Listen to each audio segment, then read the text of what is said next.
Nigeria's first ever cardinal, was born the son of a traditional chief with 32 wives. Yes, 32.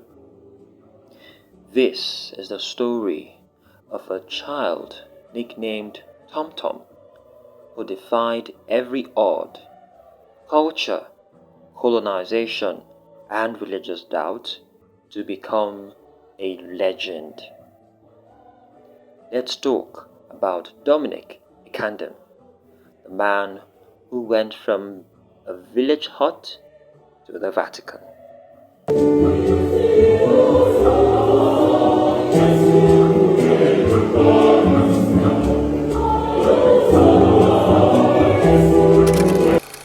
Dominic Ignatius Ekandem was born in 1917 to Chief Ekandem Ubo Etuk and Wa Ibong Umana Essien. Now this wasn't your average household. His dad was a high-ranking traditional chief, and back then, chiefs were expected to flex with multiple wives. We're not talking 2 or 3. Try 32. That's literally a small village. Because he was such a fine-looking baby, his father gave him the nickname Tom, short for Tom Tom, sweet and handsome. Tom was the apple of his mother's eye, always clinging to her side. Sadly, she passed away when he was just 11, but not before instilling in him the values of honesty, hard work, and leadership. Little Tom's life took a turn when he attended St. Joseph's Catholic Primary School. Now, picture this. The son of a traditional chief being drawn to the Catholic faith, a religion foreign to his community. It was a bold move. In 1925, at just 8 years old, Dominic got baptized, and a year later, he received First Holy Communion. By 1928, he was confirmed as Dominic Ignatius. And guess what? His father was supportive. The chief of a traditional religion with 32 wives was out here encouraging his children to follow Christ.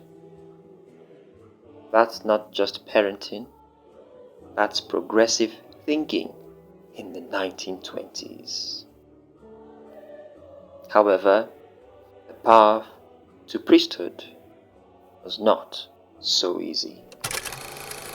Imagine trying to become a Catholic priest when you were the son of a traditionalist chief, and people think you're unfit because of your heritage. That was Dominic's struggle. Missionaries doubted him.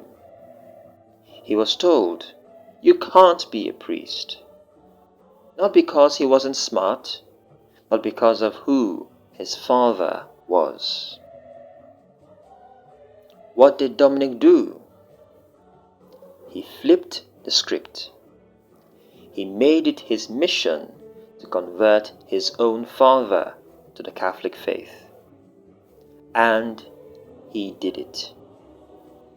In 1945, Chief Ekandem got baptized and took the name Hall. But there was a catch. He had to choose just one wife. He picked one, got baptized like everybody else. No VIP treatment, because in God's eyes, everyone is equal. That moment was one of Dominic's proudest, and 2 years later, In 1947, he was ordained as a Catholic priest, the first ever from the Ibibio, Efik, and Anang lands of the Calabar Catholic Diocese. Dominic didn't stop there. In 1952, he became the rector of Queen of Apostles Seminary. And 2 years later, in 1954, he was consecrated bishop. And not just any bishop. He was the first African bishop consecrated in West Africa in the modern era. That event was huge. It was tied to the 50th anniversary of the Catholic faith in Calabar.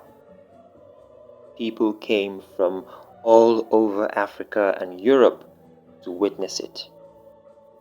But the happiest person in the crowd was his father, Chief Paul Ekandem. Proud is an understatement. From there, Dominic rose fast. Youngest bishop in Anglophone West Africa, first bishop of the Ikotekpene Diocese in 1963, apostolic administrator of Port Harcourt right after the Nigerian Civil War. And then, April 27th, 1976, Rome drops the news. Dominic Ekandem is now Cardinal, Nigeria's first ever Cardinal, the highest rank in the Catholic Church beneath the Pope. But that wasn't just about prestige. Dominic had a vision. He had already been pitching the idea of a national seminary since the 1950s. People said, "No, it can't happen, it can't be done." But he kept pushing.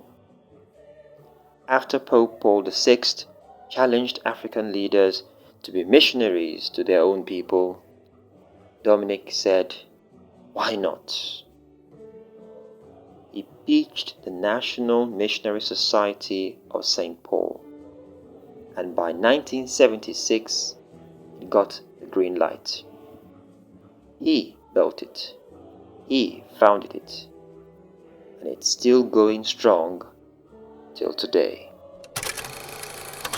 In 1981, he was appointed the Ecclesiastical Superior of the newly created Abuja Independent Mission. By 1986, he became Abuja's first bishop with the personal title of Archbishop. He wasn't just a churchman. He was a builder. The founder of the Catholic Women's Organization, the mind behind the Catholic Teachers Association, the Association of Catholic Graduates, and many more.